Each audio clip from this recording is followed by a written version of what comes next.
morning, Pinnacle. Now, usually on opening morning, I have to say that twice to be sure that everyone's sufficiently caffeinated and ready for the day. So I say again, good morning, Pinnacle. At this point, I usually get a much more robust response, and I'm sure since you all just yelled out, you scared the heck out of everybody in the house or your appropriately socially distant workplace. So welcome to Virtual Pinnacle. I'm Anthony Mingy, Senior Partner, and I hope you're going to enjoy our first ever Virtual Pinnacle Leadership Forum. Now, usually we are in Phoenix, Arizona this morning, and just in case, I want you to be able to understand what you would be experiencing if we were in Phoenix. We would be registering yesterday at 3 p.m. and we had a balmy 110 degrees Fahrenheit there yesterday. So many of you may want to check the thermostat in your own office. And if you want more of the Pinnacle experience, go ahead and turn the AC up. So before we move on to what I hope is going to be a fantastic experience for all of you, we'd be remiss if we didn't pause to pay tribute to some of the great people that we've lost since we were last together. So in doing so, I would like to remember Brian Fass, EMS Wellness and Injury Prevention Pioneer, who left us in September of this past year. Brian and his innovative organization, Fit Responder, were longtime supporters and regular attendees at Pinnacle. And Brian brought a level of passion and energy that will be greatly missed at Pinnacle and throughout the industry. Jack Stout passed a little over a week ago. He forever changed our industry with his revolutionary concepts of system status management and high-performance EMS. Jack was the recipient of the Pinnacle Lifetime Achievement Award in 2014, and his legacy will not soon be forgotten by those of us whom he touched with us in the future generations who will continue to benefit from the path he blazed. We also lost one of our own Fitch family this past year. Founding partner Rick Keller passed away in October of 2019. Rick's mathematical prowess was known far and wide, and his work in the EMS reimbursement and compliance industry was unmatched. He had a mind for numbers that is simply uncommon, and when he used this to assist hundreds of clients with revenue cycle management, compliance, system design, and procurements, he changed the industry. Having retired in 2015, Rick enjoyed his Kansas City Chiefs and spending as much time as possible with his grandkids. Rick is greatly missed by his loving family, by many of us that knew him throughout the industry, and by all of us here at Fitch Associates. To all of these friends, we say rest easy. So now I'd like to move on to get us started throughout the day. I hope that you're prepared for something that's very special this week. As you've seen, if you reviewed the syllabus on our website, we have a spectacular lineup this week. And before we get started, I want to go over just a few housekeeping items. First of all, the link you joined with today will be the same one you're going to use for the rest of the week. And if you have to jump out for any reason, the same link will let you back in at any time to any session. Everyone is in listen-only mode, and we're not using the chat function. However, we have enabled the Q&A function to monitor and answer questions throughout this event. If you hover over the Zoom webinar with your mouse, you should see the taskbar. This is where you'll find the Q&A button. Please enter your questions for us during this time. If you're having any technical issues, we'll be monitoring that as well and hope to assist you as we go along. We'll attempt to respond to as many questions as we can throughout the sessions. However, we do anticipate that we may not be able to get to all of them. For this reason, we'll be capturing all the questions for this review and we'll respond to them at a later time. As we proceed throughout each day, we will have short breaks between the sessions where we'll make sure to get you some special announcements about future Pinnacles. Please remember that at the end of Monday and Tuesday sessions, there are additional meetings that you won't want to miss. Today, First Watch will hold their user group meeting, and tomorrow, NIMSMA has their annual member meeting with special closing remarks from Dr. Anthony Fauci. Both meetings are open to all attendees, and we encourage you to attend each. Now, you didn't come to listen to me talk, so without further ado, it's my pleasure to introduce today's first session, facilitated by my friend and founding partner, Dr. Jay Fitch. Jay is joined today by a group of dynamic industry leaders who you probably already know, but he's going to tell you a little bit about each of them anyway. Jay, take it away. Thanks, Anthony, and good morning, all, and welcome to the Leadership Roundtable. With me this morning are three individuals who've been involved in EMS on multiple levels and in a variety of roles. And in alphabetical order, Ray Barishansky is the Deputy Secretary for Health Preparedness and Community Protection, Pennsylvania Department of Health. And Ray previously served as the Director of the OEMS for Connecticut Department of Health. And prior to that, he was the Chief of Public Health Emergency Preparedness and Response for Prince George's County, Maryland. Mike Taigman is an improvement guide at First Watch and someone who's been a leader, mentor, perpetual student, and most recently, along with his wife, Sasha, is the co-author of the new book, Supercharge Your Stress Management in the Age of COVID-19. Now, some of you may remember in the not too distant past, Mike served as the facilitator for the EMS Agenda 2050 project.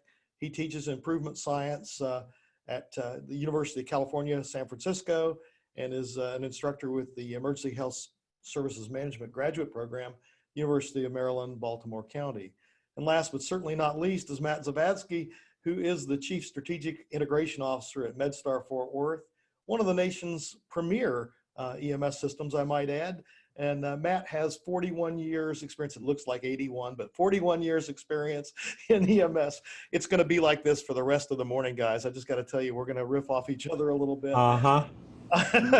Matt holds a master's degree in health service administration, and in his free time, in addition to teaching, Matt is winding up his term as the president of the National Association of EMTs. Matt and his wife, Tessa, also are avid Harley-Davidson riders.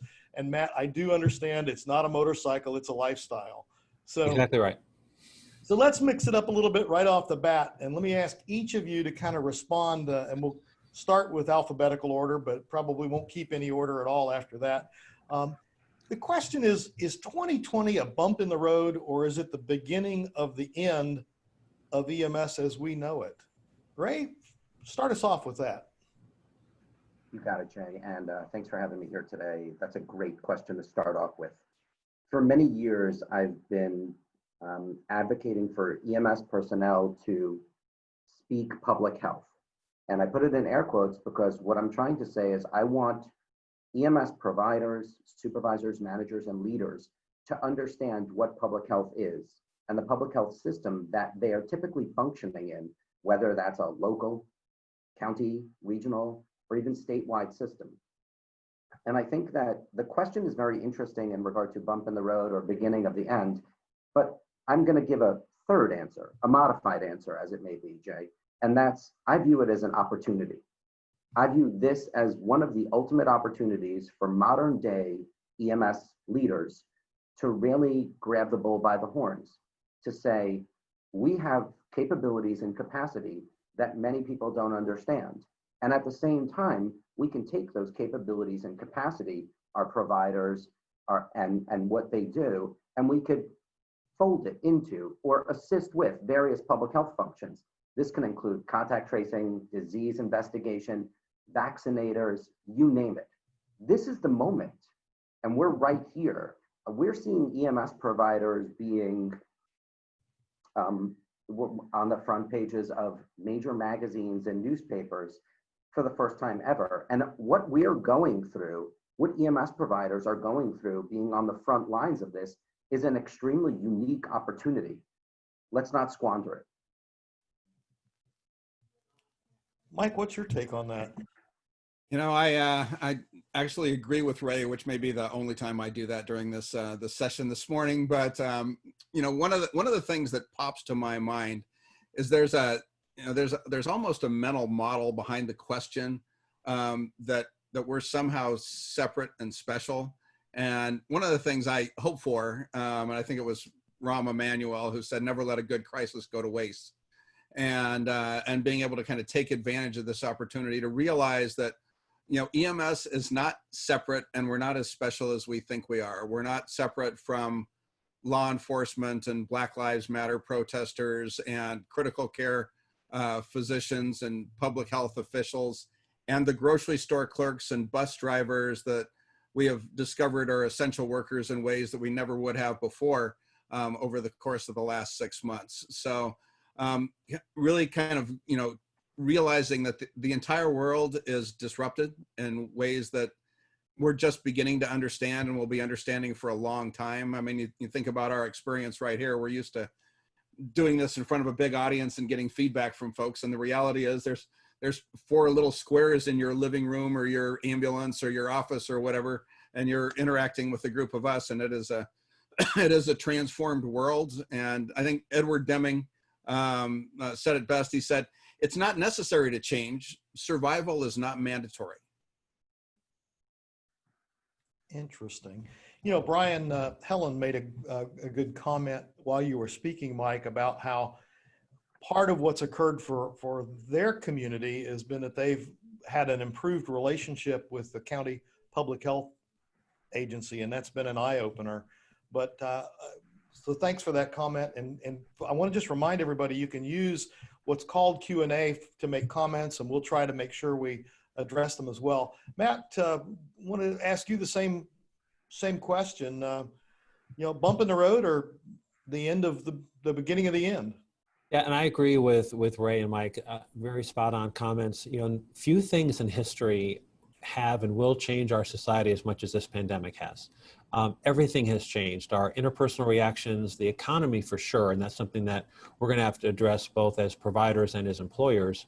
But more importantly, the perception of public health, the value of public health, the value of healthcare, and the realization, I think, mostly internally within our own profession, that EMS is healthcare.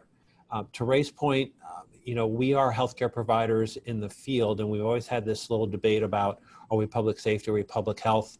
And I think it would be to our advantage to really lean on that public health side because of some of the things that have happened. The impact on our workforce has also been profound, and the awareness of the physical and the mental toll, we cannot understate that, and that impact will last for years to come. We really need a renewed emphasis on the psychological impact to our precious workforce. But despite all those challenges, this has been a moment for our nation and our local communities to recognize the incredible work that EMS personnel and agencies do in the communities, and more importantly, what we can do. I know here at MedStar and everyone who's watching the webinar and participating, your EMS agencies have been asked to do things that you have been asking to be able to do for probably many years. So the value of that expanded role is something that, as Mike said, we should leverage and not go to waste. And as has been mentioned, having EMTs and paramedics on the cover of Time Magazine, New York Post, profiled extensively in local and national media, I believe that 2020 is the start of the new EMS of the future. Well, that's a great comment, Matt. I guess I'm in a unique position to kind of see some of the press all across the country. And I would encourage all of those that are on with us today to really make sure that they're optimizing and maximizing some of that local coverage. I know you have done a great job with that in the Fort Worth area, Matt, and some of that has actually hit national news. But by and large, as I look around the country, we've been, leaders in some respects may have been so busy, dealing with the mechanics that they've not focused on how important it is to tell our story. Because if we don't want it to be the beginning of the end, and we only want it to be a bump in the road or a bump that we can take flight from and encourage folks to understand who we are and what we do, we really have to use that local media in a different way. Now, Ray, I know you're kind of in a unique position, understanding street medicine and being able to see things you're now in a much larger system at the state level. Walk us through when you became aware of the issue with COVID-19 and what happened in Pennsylvania, including some of the unique steps the state has taken to support EMS. Will do. Thanks, Jay. What we started seeing, we started hearing reports of this end of January, beginning of February, and our Department of Health became concerned, appropriately concerned, about the impact. And we started meeting every morning with our Secretary of Health to advise her as to what we were seeing, bring her up to date regarding our pandemic plans, also making sure that all elements of the department were facing forward and leaning forward as much as humanly possible.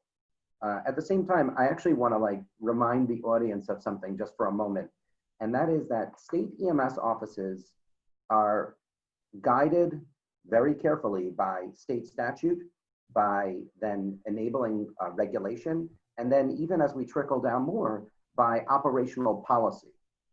So what I'm trying to say in a delicate diplomatic manner, which anybody on the phone who knows me knows I'm delicate and diplomatic, of course, is that state EMS directors, even if they're the most well-intentioned and most intelligent people on the face of the earth, cannot simply make determinations because they think they're in the best interests of the EMS systems. Unfortunately, there are times when our hands are tied. But I will also tell you that the state of Pennsylvania has taken some very unique moves in relation to our governor's disaster declaration regarding COVID. And some of those moves were obviously operational. And so whether that's providing PPE deliveries to various EMS agencies or communicating with our constituency through our regional EMS councils about various areas that are pertinent to EMS, and working with both internal and external stakeholders about specifics that they have expertise on, we've done that. In addition to all that, our state EMS director, Dylan Ferguson, was trying to think ahead. And so what we did in no particular order was we did issue policy guidance and protocol changes to allow for transportation to facilities other than hospital emergency departments.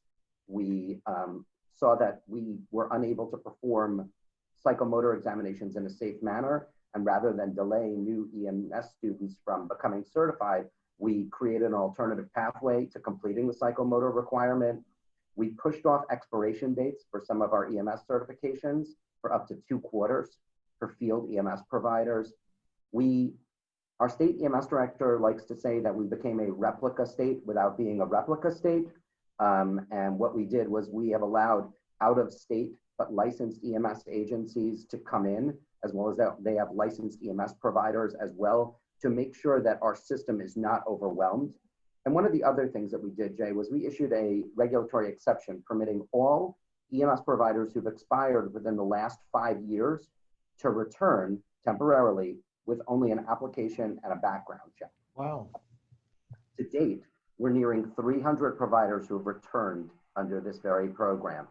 We look at things like this as a Department of Health, and we say these are the areas where state EMS offices need to be flexible to make sure that our systems continue to function. We'd like to think we've been flexible, and we'd like to think that our system has continued to function. Thank you.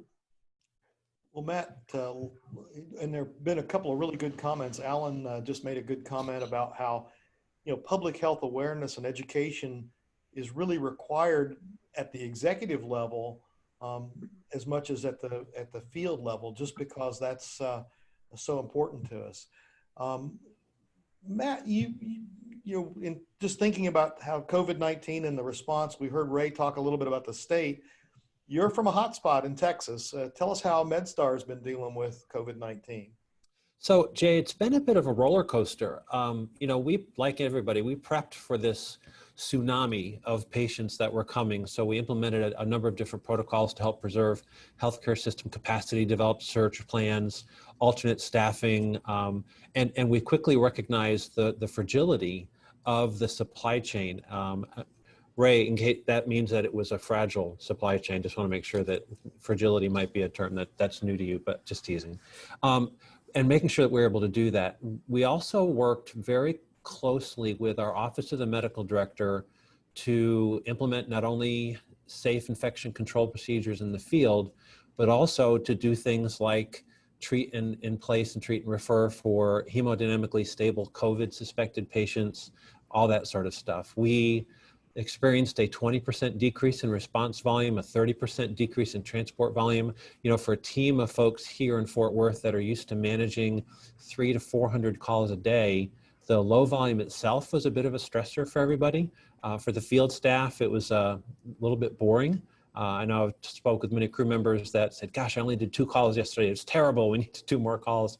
And that led to some fear about furloughs. And one of the things that Doug did at MedStar is start doing great communication with the staff and literally hosting twice a week conference calls for all staff to be able to not only sort of hear what's going on, but more importantly, to listen to what the concerns were for the workforce, and those continue today. So we still do that process today. So it's great that Doug has facilitated that.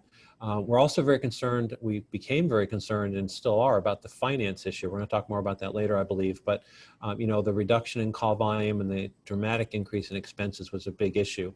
So we needed to really be very careful with that. The good news is that for us, and we mentioned it sort of in the opening, because of our relationships with public health, with the rest of the healthcare system, we were asked to do a whole bunch of things that were not normal, quote unquote, for an EMS provider. So every weekday, in fact, it just happened here again this morning, we host a drive-by.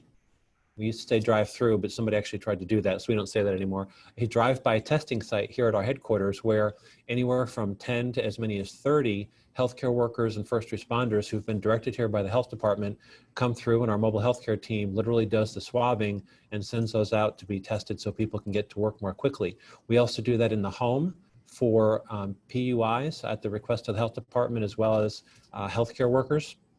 We've been part of groups that go out and test large skilled nursing facilities that are hotspots, and being able to test all of the staff, all of the patients that the state says, hey, they're a hotspot, can you go check? And also while you're there, can you teach the staff how to use PPE and how to use good infection control, and let us know if there's anything major going on. Oh, and in the midst of all that, we had the opportunity to participate while the state closed down one of our skilled nursing facilities and relocated 60 residents from a skilled nursing facility over the course of about 1 week. So what we can emphasize really for those that are participating in the webinar is leverage those relationships, take the advice that Mike's talked about, that Ray's talked about, that you'll probably hear us talk about again, to use this opportunity to build those relationships with the key stakeholders in your community so that you can use this to do things that continually transform the EMS system and the EMS care that you deliver in your local community. Wow. So let's take it from the local community up and take it up a notch or two to your role as president of NAEMT. Hear a little bit about your perspective as you've talked to leaders all over the country. Yeah, it's really been a tale of two communities. You've got the hotspot communities like New York, Miami, Detroit, LA, and then you've got sort of everywhere else. And what we're hearing is that there are really 3 main concerns. One is PPE supply chain. That is something that is harped on all the time. The great news is that we are now, EMS is now 3rd on the priority list. We used to be 5th. The fact that we are 3rd is still not great, but we're working on it to do that. But we really need to, what we're hearing is focus on that supply chain, still an issue to this day. The second thing that we're hearing is the workforce issues. First of all, the potential of contracting the virus, and how do you sequester them? How do you isolate them? How do you take care of them and their families? If they're afraid to go home, how do you make arrangements for them? So workforce issues, number 2 issue, right after PPE. The third, and loud and clear, is the economic issues. Whether you're a governmental entity and the tax revenues in your local community have dramatically taken a hit, and they're talking about furloughs and layoffs of firefighters and EMS workers and police officers, or if you're if you're funded through fee-for-service revenue, call volume reductions that we're seeing across the country. And NEMSIS reported recently it's almost as much as 35% reduction in transport volume. Those things are the things that are top of mind for those providers. The great thing is that the International Association of Fire Chiefs, the American Ambulance Association, NAEMT, the organizations that have often been criticized for not being in alignment on some of these issues, are working more closely than we ever have before. We have weekly conference calls, daily text messages and emails to make sure that legislatively and even regulatorily, we are working together with the same message to push these issues that will help the workforce and help the agencies. Awesome. You know, it's really interesting. we've had several comments coming in as we've been talking, and I want to lift a couple of those up. Catherine Elkins has made the comment about EMS as the ultimate safety net, and being involved in public health as a number of other people have, made those same kinds of comments. But one of the things that struck me in her comment had to do with, we need to not just educate our workforce, but the behavioral health providers that support our workforce as well. And I want to flip it over to Mike, because Mike, you've worked on the human side of EMS for years. Help us understand a little bit better some of the human tragedy issues, and also want to lift up one of your colleagues in Kansas that story. Okay. I'll tell you that story. And I just, before I dive in, I just want to, invite participants to think about, one of the things that Matt has done for several years now is he's been really actively working to build the relationships that are now being activated and plugging him and his team into a whole bunch of stuff that you might think, well, we're not being asked to do that kind of thing.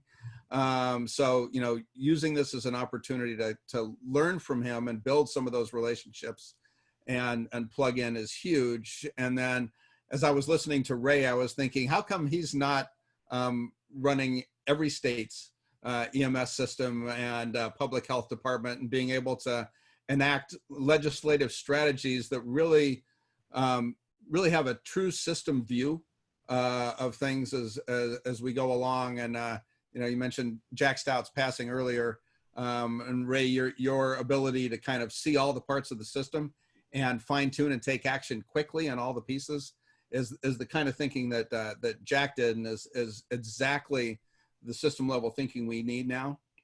And when we talk about the personal impact, and Jay foreshadowed it a little bit, one of our colleagues at First Watch, he and his fiance, let us know a few weeks ago that they both had tested positive and had COVID. And you see, on those of you that are on Facebook, which I know almost everybody here is, you see those posts every once in a while. Does anybody actually know anybody who's had COVID, or know anybody who's died from it, and is kind of a denial strategy? Well, as things have moved along, less and less people have been able to say, no, we don't know anybody.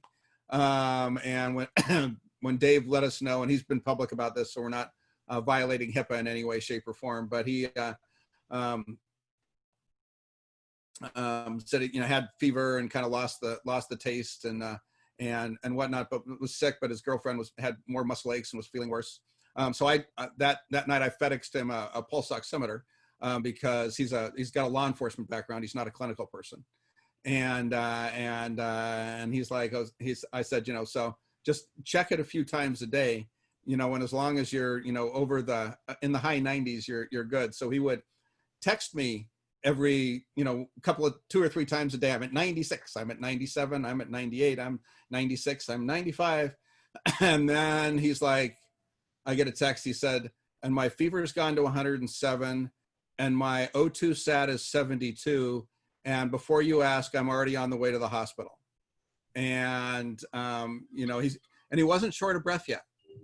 He had a little bit of a dry cough, but he was not feeling like he was having difficulty breathing yet, even though his O2 sat was 72. And got to the ER, and they jumped on him and got high flow O2 started, and things progressed. He started having difficulty breathing, ended up on BiPAP, was on the super high flow 45 liters per minute heated humidified nasal cannula oxygen, and it just wasn't cutting it. And they arranged for him, through his kind of hypoxic and somnolent haze on Facebook to say he loved her to his fiance before they paralyzed him and intubated him and put him on a vent. And which is, it's terrifying to have somebody who you're really close to, somebody I spent countless hours on the road with, and we've, hours meeting with customers and dinners and all that kind of stuff. And it's like, he's intubated, and we know, at the beginning of this, if you were intubated, that was never a good sign, and there was a significant people who weren't going to recover. Well, fortunately, Dave is a young, healthy, no comorbidities, tough guy. And after 7 days was making progress and progress and progress, managed to get off the ventilator, and yesterday morning came home and is doing really well. And so that kind of brings home, and I know a lot of people listening have either had COVID or have had similar experiences with people you love and know and work with. And just, there's this awareness that, and this is the first time, at least in my life, where the entire world has an elevated level of stress. And it is a stress that is, whether it's economic stress or it's fear of getting the disease or fear of transmitting the disease, or what am I going to do with my kids? Is my school opening? My school was going to open, but it's not safe, but now they're not allowed to open because we're a hotspot county. And I mean, all of these kinds of things, mixing things up, which is what everybody in society is dealing with. And then as an EMS professional, it's like, everybody else is told to stay home and stay away from sick people. And your job is to go to work and go towards sick people. And, so that all those risks and issues are huge.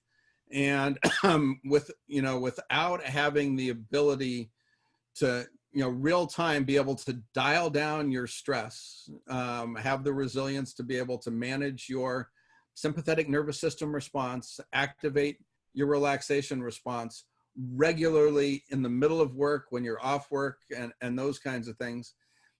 Poorly managed threat stress is the setup for a whole host of physical and psychological and emotional problems. It's the root of heart disease, cancer, strokes, all the autoimmune diseases. It is the precursor to depression, anxiety, compassion fatigue, burnout, suicidal ideation. It's all part of that same recipe. And, one of the things we all have to do for ourselves, and as leaders, is to really help dial that kind of stuff down for ourselves and create leadership systems and structures for the people we work with that helps them decrease their own stress response. So I could go on for a long time about this, Jay. I'll give you a break and shut up for now. No, I think it's absolutely part of what we need to be talking about as leaders. And I think some of the comments that have been posted and some of the questions make that really clear. And so, Mike, I'm going to invite you to kind of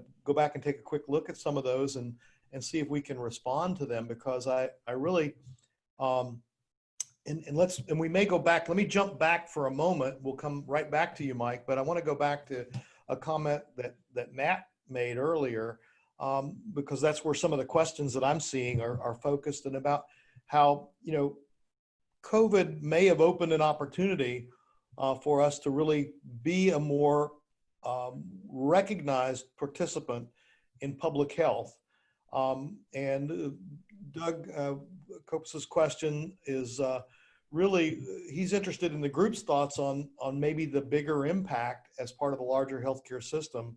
And, is COVID a catalyst to move us beyond ET3, which has had a bit of a slow start in many parts of the country? What are your thoughts, guys? I'll jump in first. We'll go alphabetical. I see Matt taking a deep breath. I'm waiting for you, Ray. Only because you're speaking, Ray. He's taking that deep breath. I had to get him back for fragility. I think part of the issue is that we're fighting a war that we've been fighting since the 1960s, where CMS has looked at us as a transportation benefit, for lack of a better term. And I don't say that to be an offense. I think everybody on this knows that I was an EMS provider for many years. And while looking at that, CMS disregarded our clinical acumen, our clinical expertise. And when you look at the way that providers have evolved since the 60s, looking at this as a transportation benefit is frankly a professional affront. So the question is CMS nimble enough or flexible enough to actually say, wow, and this goes back to my first point, which was, if we're proving our worth in those public health systems by being vaccinators, I think it was Rob Lawrence who said inoculators, contact tracers, disease investigation, doing the things that EMS providers can do. So then we need to get the public health workforce, the public health systems, to also stand behind us and push CMS so that we're not fighting a war on multiple fronts. We're very unified with what we want. I also want to make one additional question since you brought up the ET3, but I want to bring this up really quickly. Public health is seeing more funding right now than they've seen in many, many years. And I'm going to be clear on this. Trust me, I'm the person that knows. And so whether that's expanded CARES grant, epidemiological and laboratory capacity, or otherwise known as ELC, or even any of the emergency preparedness grants, FEP or HPP, this is the time for you to try to get your hands on some of that by being a good partner with your public health agency. Thanks, Jay. Your lips to God's ears. And if I could add on to something that Ray said, and Ray, I see you're selectively answering questions that are coming in on the chat, but you have not answered the one about your socks. So we're gonna make sure that doesn't get away before this session is over. But 2 points of reality, and a couple of folks have mentioned ET3. So ET3 is happening. The reality is that in our discussions with CMMI and even in our discussions with CMS, transport to alternate destinations is already allowed. Treat in place is being worked on right now. The big 3 national associations literally today are trying to get that language into the bills that are going through the House and the Senate. But let's be realistic. Check your resources at home. We have done a lot of work with some of our alternate destination locations here, had MOUs drafted, ready to go. Suddenly, the urgent cares and the other folks that are part of big healthcare systems, their resources are being reallocated to go back to the hospital to help with staffing, and the number of patients coming into the urgent cares are dramatically up. And those partners may not be able to handle the capacity of an alternate destination for EMS. So yes, it's great to aspire to do those types of things, and payers want to pay you for that. Trust me, at Texas, other places, they are literally asking for language, and we've entered for the first time, MedStar has entered into 2 or 3 in-network agreements with payers for the express purpose at their request to do the alternate payment model. So just make sure that you're being realistic with what your community is able to support, so that you don't sort of overpromise and then under-deliver when the payers start to evaluate the effectiveness of some of these new models. Great point. And go ahead, Mike. I was just going to say, in addition to the frontline care stuff that EMS provides, I think it's really important for us to remember that we've got some competencies that the rest of the healthcare system needs. We understand matching supply and demand, geographic analysis, syndromic surveillance, capacity to respond to disasters and crisis and hotspots, and being able to shift resources better than anybody else in the healthcare system. And so just encourage you to bring those competencies that you've got. Many places aren't even aware they're good at, but they figured out how to be good at just kind of by accident. Bring those to the conversation to be able to help. There are, health departments trying to figure out, how do we set up, testing stations? And what are the logistics for processing the results? So we got a bunch of swabs. What do we do with them? How do we get that stuff back? And we've got systems in place to support that in ways that people aren't aware of if we don't come to the table with that kind of full batch of our capability. So Mike, you just answered one of Chad Abrams, who's the director in Tallahassee, Florida, another hotspot state. Because his question was, how do we as a profession leverage the crisis to improve the quality of, and leverage the crisis? And then he went on to ask more specifically about the quality of life for our EMS workforce going forward. And I know that's near and dear to your heart. Talk a little bit about that, if you would.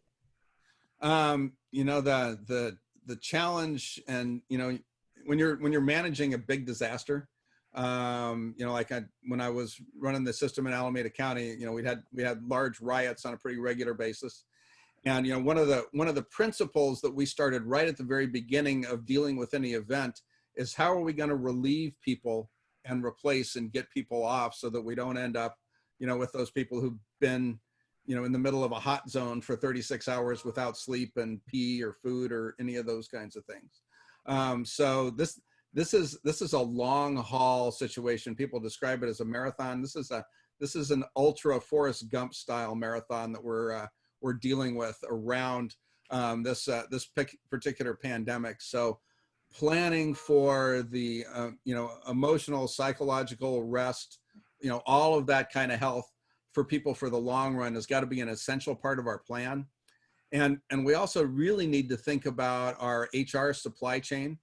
I know that, and a lot of my students work in hospitals and my clients work in the EMS world. A lot of places that, they shut down all the clinicals for schools because of COVID, because they don't want to risk folks, and, going online and if that's okay for a few weeks. But when you shut off the supply chain for new employees for a long period of time, at a time where some people, a lot of my Facebook friends are like, hey, I'm at a time where I can retire. I'm going to retire early. I don't want to deal with all this crap and worrying about, saying goodbye to my family from an iPad on a ventilator in some weird ICU. I don't want to be that person. So I'm going to unplug early. If we don't really start thinking about, the health and well-being of our folks, getting people real time off and coaching them on, how do you take time off when you're scared about the other issues at home, and really help them unplug, get rest, recharge, and nourish yourself while you're at work. We're just going to be in trouble in the long run if we don't have that be a central part of our strategic planning starting right now. Fascinating comment. I think we in fact have to think ahead, and that's so critical. I want to just flip around for a moment here. We'll come back to some more questions. So while I'm talking for a second, each of you look and see if there's a comment you want to pick up, because this is designed to be kind of an interplay conversation rather than a presentation. So I want to address something that Mike said. Is that okay for a moment? Absolutely. So Mike, I know that you said the word marathon, and I think that judging by the look on your face, you were kind of like, this feels like more of a marathon. And so I won't take credit for this, but I will tell you that somebody recently in a public health conversation said, this is a marathon of sprints. Interesting. That's what we're in right now. And what you just mentioned about the mental health implications and all of the other implications that you just mentioned, it's there. We're all seeing it. And I've seen the comments on there like, nice beard, Ray, right. And the bags under my eyes, they're very clearly pronounced. But let's be clear, we are in a marathon of sprints, and we need to keep our eye on the finish line. Well, I think and I'll comment a little bit too, understanding the whole concept of not bringing things home to your family and the psychological impact. One of the medics that I know and have a deep respect for said, Jay, I just wasn't prepared for, the acuity level of some of the patients that we're now seeing. The volume dropped out. We dropped off, a ton of calls, but the calls that we're getting are really serious calls. And then people throwing themselves in the ambulance, family members throwing themselves onto the stretcher to hug their family member, knowing that they may never see them again. And that psychologically as a caregiver, I just wasn't prepared for that.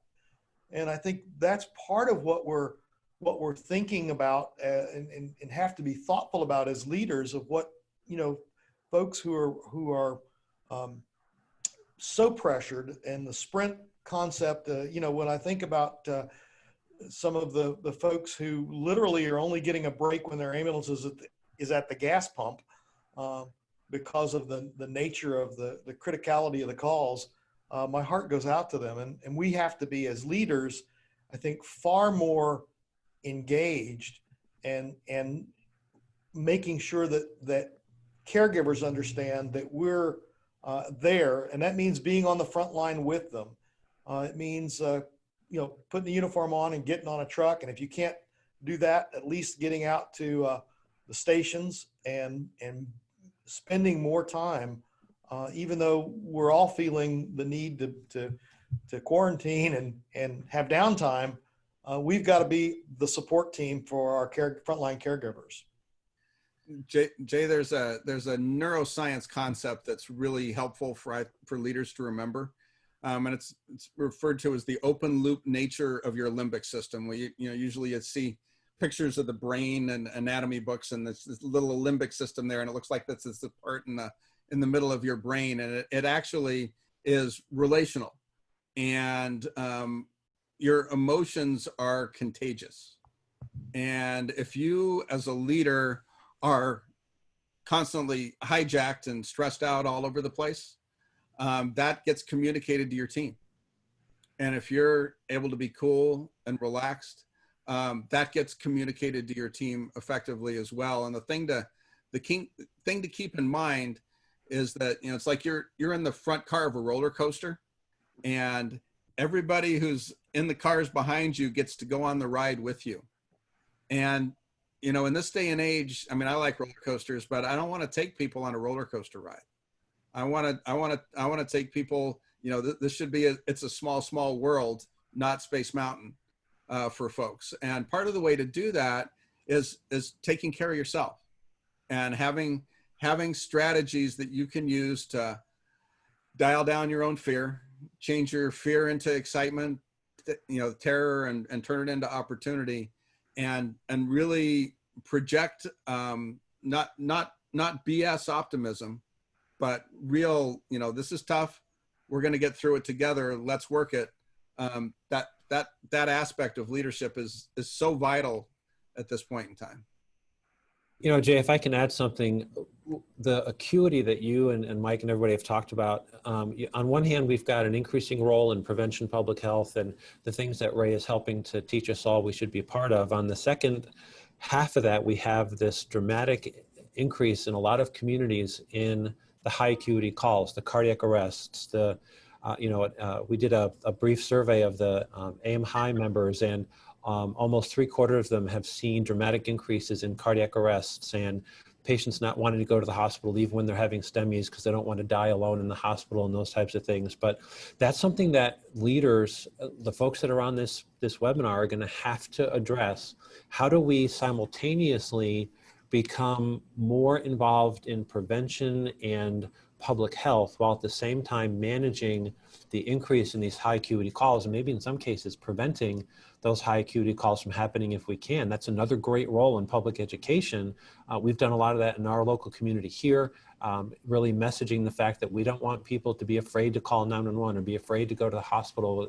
The term that we're using here with a number of our community partners is don't be scared to death by not calling or not seeking medical care. So use both of those strategies to your advantage in your local community to help leverage the pandemic. And for those of you, we're going to start a GoFundMe account. Somebody made the comment that we need to start a collection for Ray for a razor. So Ray, here's my $1. I'm going to create a GoFundMe account. So anybody on the webinar who wants to contribute, feel free.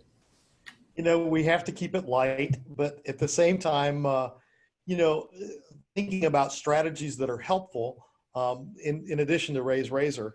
But one of the strategies, Jamie just from Jersey City made a comment that I think is worth picking up. In addition to leading from the front and ensuring downtime, his comment was that one of the basic things when they were in the midst of the MCI really was to provide laundry service for uniforms and being able to, as a leader, even though you couldn't be on every ambulance, picking up the phone and calling folks throughout the day to make sure that they felt supported. I think those are really critical kinds of things in a positive way in which leaders can be involved with their own staff. And Rob Lawrence made a comment in the questions about, the one other place where people are sometimes saying goodbye to their loved ones is in a war zone. And there is a batch of information and competencies and expertise that was developed by the United States Army, all under the rubric of Battle Mind, which is a group of psychologists out of Walter Reed talking about how you prepare soldiers to go into battle psychologically and emotionally. What skills do you give them to take care of themselves when they're in the middle of the conflict? And then what skills do you provide them so that they can transition home and reconnect with their families in ways that don't end up in divorce and long-term PTSD and those kinds of things? And I think it's a good idea for leaders in our world to study those principles and practices. We've got things we can learn, and the homecoming thing is particularly interesting to me about, how do you go out and you work a shift where my PPE rip or my N95 was off, so it wasn't sealed, and that patient was coughing, and you're going through all these kinds of thoughts, and it's exhausting. It's exhausting to work in that kind of situation. And then you come home to the people you love the most and you're drained. And there's this, principle about save a little bit of the best of you for the people you love the most. And being able to do that is one of the strategies for taking care of yourself and your family. Great comment, because many of us, while we're able to give it to everybody else, when we get home, there's nothing left. And that is one of the things that will destroy a family quicker than COVID-19 at the end of the day. Well, there have been some additional great comments here. Other responses that you guys want to pick up or lift up from some of those before I move on? Hearing none, I'll, go ahead, Mike.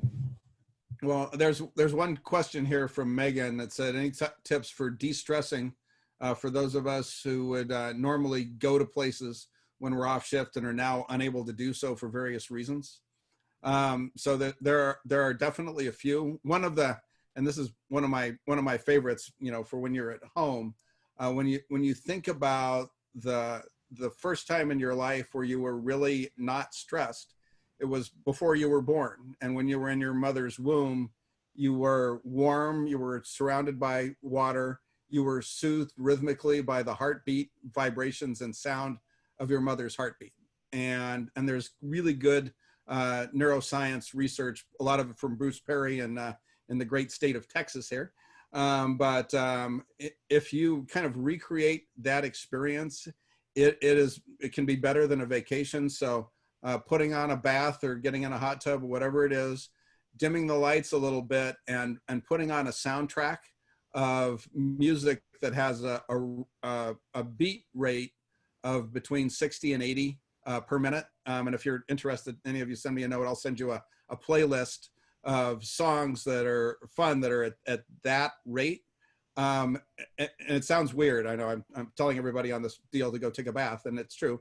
But it is profoundly transformative for your entire nervous system and your kind of racing mind and all that kind of stuff, to just listen to some good music in a warm bath environment just for a few minutes is a strategy to reset. And Megan, if you're interested, I've got dozens of other strategies to be able to really fool your central nervous system into being relaxed. Interesting.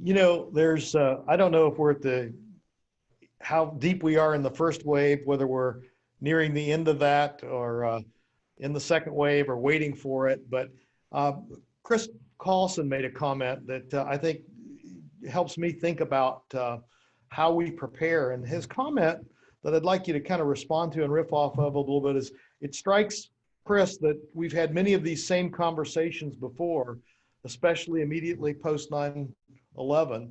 And how do we as EMS leaders who've lived through more than one unprecedented period, how do we ensure that these lessons are codified and immortalized in a way that get passed on to future leaders? Because again, in the midst of the dynamic, it's hard to document and incorporate that into education for and mentor folks for the future. So how do we bake that in, if you would?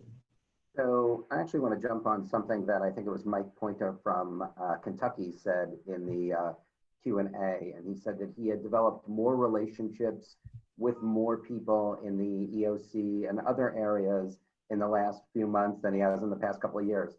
And Mike is an extremely motivated and outgoing state EMS director. I'm hoping he's not on because I don't want him to think I'm complimenting him. But I take cues from Mike, okay? And if he's saying this, that means that collectively, and I'm not pointing a finger, we haven't been doing a good enough job on it. If Mike's saying it, it means that others haven't been doing it, or maybe not as good as we could have. And so the codification of this has to come secondary to making sure that we're reaching out as much as humanly possible. And whether that's public health, emergency management, people you don't even think of as assisting you in this response, and you assisting them, and then making sure the next time we revise our pandemic plan, our emergency operations plan, your town's plans, the county plan, the regional plan, any of that, you better be there. You better seize that seat at the table, because this is the moment for EMS. And if we lose it, the only people we have to blame are us. Well, that's almost that's profound, and it's almost the last word. As we're surprisingly, this hour has flown by. There are a number of other questions and comments that have been posted for us, and as faculty, we'll try to look at those and share some responses. I know that Anthony is planning to share some of those things back.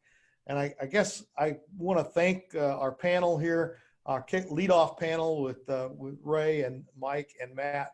It's been my delight to spend time with you and with those of you who've tuned in, thinking out loud about how some of the current topics, current issues, particularly with COVID-19, are going to impact us and what we as leaders need to do about it. And with that, I'm going to send it back to Anthony. Thank you, Jay. And thank you, gentlemen. Matt, Ray, Mike, what a great discussion. Just as I expected, you've provided us with some insight and information that's going to help us continue to navigate the uncharted territory of this pandemic. And I really couldn't think of a better way to kick off Virtual Pinnacle. So again, thank you all. Great discussion. I know our audience has benefited greatly from it.